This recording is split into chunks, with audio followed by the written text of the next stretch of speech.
Voilà, bonjour à tous. Aujourd'hui, une vidéo un peu atypique.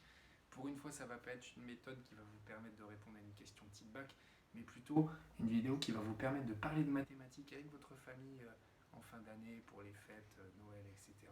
Alors, on risque de vous demander pendant les repas, pendant le repas, ou le ou les repas, alors comment ça se passe cette année en mathématiques, c'est pas trop dur, et puis vous vous dites, ah si, c'est dur. Et mais alors, c'est quoi ta moyenne te demande ton tonton ou ta grand-mère, et puis tu n'oses pas trop lui dire parce que honnêtement ta moyenne n'est pas terrible. Donc il va falloir trouver un moyen de parler de mathématiques sans mettre une mauvaise ambiance et en étant intéressant, brillant et accessible à tous. Alors j'ai pour cela deux exemples à vous partager à propos de mathématiques et aussi avec un petit côté festif. Par exemple, vous êtes en repas de famille et puis vous êtes en train de manger quelque chose de circulaire. Alors ça peut être une pizza, mais c'est pas très Noël, donc c'est peut-être un gâteau, une galette, quelque chose comme ça. En tout cas, quelque chose qui ressemble à un cercle, donc un peu mieux que ce que j'ai dessiné ici au tableau. Et puis vous êtes 6 personnes et donc vous voulez la partager en 6. Et donc là, vous avez toujours le tonton qui va essayer de partager en 6 avec son couteau, mais c'est un peu compliqué, il ne sait pas trop faire. Mais vous êtes là et vous avez fait de la trigonométrie et donc vous êtes capable de partager ça parfaitement en 6 parts parfaitement égales. Comment vous faites? Eh bien, dans un premier temps, vous allez, et ça c'est accessible à tout le monde, même à votre grand-mère, c'est-à-dire que vous allez couper ça en deux. Voilà, c'est-à-dire que votre gâteau circulaire, votre galette, vous la coupez en deux comme ceci, et puis jusqu'ici tout va bien, sauf que maintenant, cette demi-part, cette demi-galette, il va falloir la couper en trois, et là c'est plus difficile, c'est là que souvent vous faites un peu n'importe quoi. D'ailleurs, je vais le refaire mon dessin parce que c'est vraiment pas terrible. Et si je fais un cercle un petit peu mieux dessiné et que je coupe ça en deux un petit peu mieux, eh bien je me dis, ok, maintenant il va falloir que je coupe demi, ce demi-cercle en trois parts égales. Et là, vous vous dites, ok, un demi-cercle, un demi-disque, en fait, c'est un angle de pi radian. Et que si vous voulez le partager en trois parts égales, ça vous fera trois angles égaux de pi sur 3. Et vous connaissez très bien cet angle pi sur 3 qu'on trouve notamment dans les triangles équilatéraux, mais aussi cet angle dont le cosinus vaut 1,5. Et oui, c'est ça la clé de la résolution de cette histoire de partage de gâteau. Comme le cosinus vaut 1,5 et que vous savez très bien que le cosinus c'est l'abscisse d'un point du cercle trigonométrique, eh bien il vous suffit de vous placer à une abscisse de 1,5, c'est-à-dire à la moitié du rayon du gâteau. Et quand vous vous mettez ici au milieu et que vous remontez, perpendiculairement bien sûr, avec votre couteau, là, vous prenez la pointe de votre couteau, vous remontez, eh bien vous arrivez à un point qui sera tel que l'angle formé par ce point du gâteau, de l'extrémité du gâteau, et le centre du gâteau vaut pi sur 3. Et oui. Et si vous me refaites la même chose de l'autre côté, parce que c'est parfaitement symétrique la trigonométrie, eh bien vous allez avoir un second point qui sera un angle de 2 pi sur 3, c'est-à-dire que vous allez avoir votre deuxième part de gâteau. Regardez bien, première part de gâteau ici. Je récapitule, faites en travaillant sur la moitié de votre rayon du gâteau et puis en remontant comme ça perpendiculairement, vous avez votre première part. Votre deuxième part, c'est la même chose en allant de l'autre côté. Vous avez votre deuxième part, c'est-à-dire votre deuxième sixième de gâteau. Et puis ensuite, vous avez votre troisième sixième de gâteau. Et puis vous prolongez et vous avez les autres parts de gâteau qui se dessinent. C'est magique, c'est parfait. Vous allez voir que tout le monde sera content parce que tout le monde va manger exactement la même part de gâteau. Et donc il n'y aura pas de déçu et le gâteau sera très bon. Mais maintenant vous allez me dire, et ça c'était donc mon premier exemple qui utilise de la trigonométrie pour pouvoir couper des gâteaux, mais vous allez me dire que la période de Noël c'est plutôt propice aux bûches de Noël qui elles n'ont rien de circulaire. Parce qu'une bûche de Noël, et bien d'ailleurs c'est quoi une bûche de Noël? C'est un cylindre, et oui c'est de la géométrie dans l'espace, c'est un solide qui n'est pas un polyèdre parce que ici ça c'est un disque, c'est pas un polygone, mais c'est un solide de l'espace. Et puis d'ailleurs, je vais préciser les choses, c'est que souvent les bûches, c'est même pas des cylindres, c'est plutôt des demi-cylindres, parce que sinon ça tiendrait pas dans l'assiette. Donc ça ressemble plutôt à ça. Voilà, ça c'est ma perspective, elle est mal faite, mais voilà, vous comprenez. Voilà un demi-cylindre. Alors un demi-cylindre, c'est la moitié d'un cylindre, c'est-à-dire que c'est un cylindre qu'on a coupé en deux. Voilà, c'est encore une histoire de section. Et puis, vous pouvez peut-être vous poser la question, ou poser la question à l'assemblée. Alors moi, je sais calculer le volume d'une bûche, parce que je sais calculer le volume d'un cylindre et donc d'un demi-cylindre. Parce que le volume d'un cylindre, qu'est-ce que c'est? Eh bien, c'est l'aire de la base, qui est un disque, multiplié par la hauteur correspondante, c'est-à-dire l'aire du disque pi r carré, multiplié par la hauteur correspondante, petit h ici, et r, c'est bien sûr le rayon de ma bûche. Voilà. Et comme c'est un demi-cylindre, on multiplie par un demi. Donc ça peut être utile si vous voulez vous poser la question, par exemple, mais combien j'ai ingurgité de millilitres de bûche? Voilà, vous faites le petit calcul. Voilà, et ça, c'est impressionnant. Mais c'est impressionnant, mais en même temps, il y a un petit côté maths de collège là-dedans, dans ces petites formules, d'ailleurs dont vous ne savez pas encore d'où ça provient, cette histoire d'air du disque et puis de volume d'un cylindre ou d'un demi-cylindre. Donc il y a quelque chose qui peut être aussi impressionnant, et cette fois, c'est encore sur les bûches, donc c'est ça aussi qui est intéressant. Et c'est encore dans le partage, parce que tout à l'heure, rappelez-vous, on a parlé de partage d'un gâteau, mais c'est vrai que vous avez peut-être envie de travailler sur le partage d'une bûche. Et le partage d'une bûche, regardez, on va faire un petit peu le contraire de tout à l'heure. Tout à l'heure, on est parti d'un exemple un peu trivial, un peu ludique, on voulait partager un gâteau. Et pour cela, on a utilisé des belles mathématiques. Et là, c'est un peu le contraire. On va partir d'un problème mathématique très complexe. Vous allez me dire, mais comment je peux démontrer ça? Et puis en fait, vous allez le faire démontrer à votre tonton qui va y arriver, qui va tout comprendre, qui va être super content. Regardez bien la chose suivante.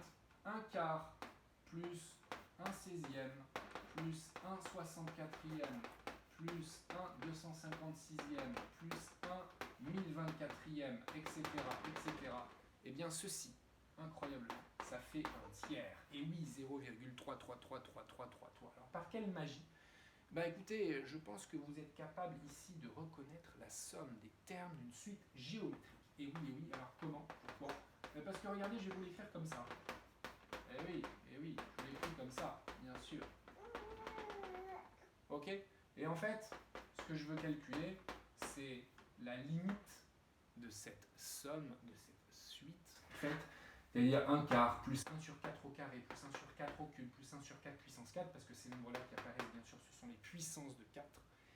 Et donc vous vous dites, ok, ceci est la somme des UK pour k variant de 1 à n, avec UK qui est égal à 1/4 puissance k, et je reconnais donc bien là une suite géométrique de raison 1/4. Alors j'ai une petite formule pour ça, bien sûr. Somme des termes de suite géométrique, ceci, ça fait premier terme, ici U1, fois 1 moins la raison puissance nombre de termes, ici petit n, divisé par 1 moins la raison, 1 moins 1/4, c'est-à-dire U1, je le connais, ça fait 1/4, 1/4 fois 1 moins 1/4 puissance n sur 3/4. Quand je divise par 3/4, je multiplie par 4/3.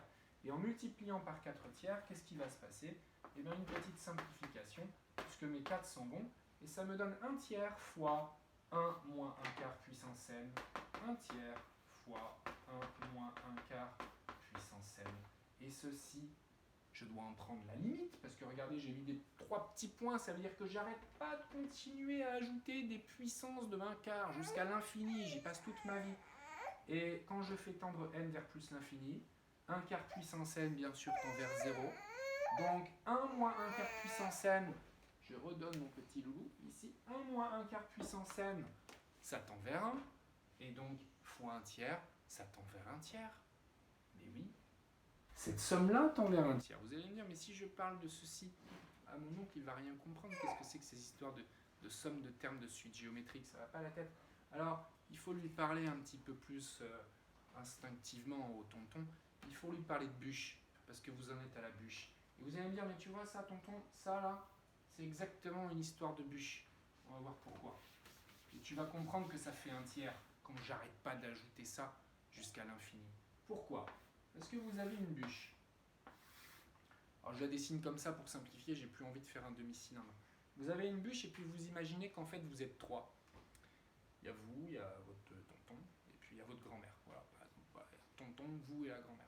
Vous êtes 3. Mais autant vous savez très bien désormais couper des gâteaux circulaires en 3, autant des bûches, c'est pas terrible, c'est plus difficile. Pourquoi? Parce qu'on ne peut pas faire de trigo. Donc on ne va pas y arriver à bien partager ça en 3. Et donc en fait ça vous ne savez le partager qu'en 4. Alors, pour le partager en 4, on coupe en 2, plein milieu, et puis on recoupe en 2, et on recoupe en 2. Et là on a fait des quarts. Ça c'est facile. Ça c'est la portée du tonton. 2, 3, 4. Le problème c'est que vous êtes 3. Qu'est-ce qu'on fait? Eh bien en fait, celui-là on le garde pour la fin. C'est-à-dire qu'on va se partager ça à part égale, c'est-à-dire que la grand-mère, le tonton et vous, vous avez chacun une part. Ok. Alors moi, ce que je vais faire, c'est qu'à chaque fois, je vais hachurer part qui est pour vous. Et ça, c'est pour le tonton, ça, c'est pour la grand-mère. Et puis celle-là, c'est, on va dire, la part du pauvre. Sauf qu'en fait, la part du pauvre, il n'y a pas de pauvre qui va venir, ça veut dire que c'est encore à vous de la repartager. Alors, à l'issue du premier découpage, eh bien, vous avez un quart du gâteau. Et oui. Et puis ça, on l'a dit, en fait, c'est la part restante, la part du pauvre, mais on va le repartager parce que, en fait, il n'y a que vous. Il n'y a que vous, il n'y a que le tonton, la grand-mère et vous qui êtes sur place. Donc ça, il faut le repartager en 4.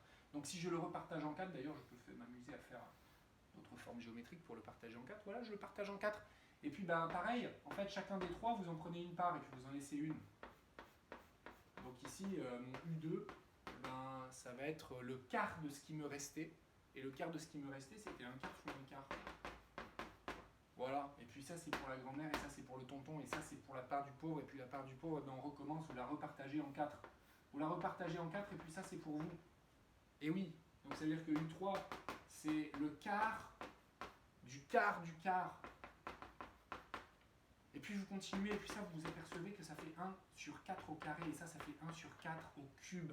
Et puis en fait, à l'issue du énième découpage, eh bien, la petite part que vous aurez en plus de ce que vous avez eu précédemment, eh bien, ça va être 1 sur 4 puissance n, etc., etc. Et vous vous rendez compte que, en fait, cette micro-part que vous ajoutez à chaque fois à votre petite part de bûche est de plus en plus petite, mais elle va faire en sorte que le partage va continuer à être équitable jusqu'au bout, parce que jusqu'au bout, vous aurez tous la même petite proportion de bûches. Ça veut dire que jusqu'au bout, jusqu'à l'infini, vous aurez autant de bûches que votre grand-mère et que votre tonton.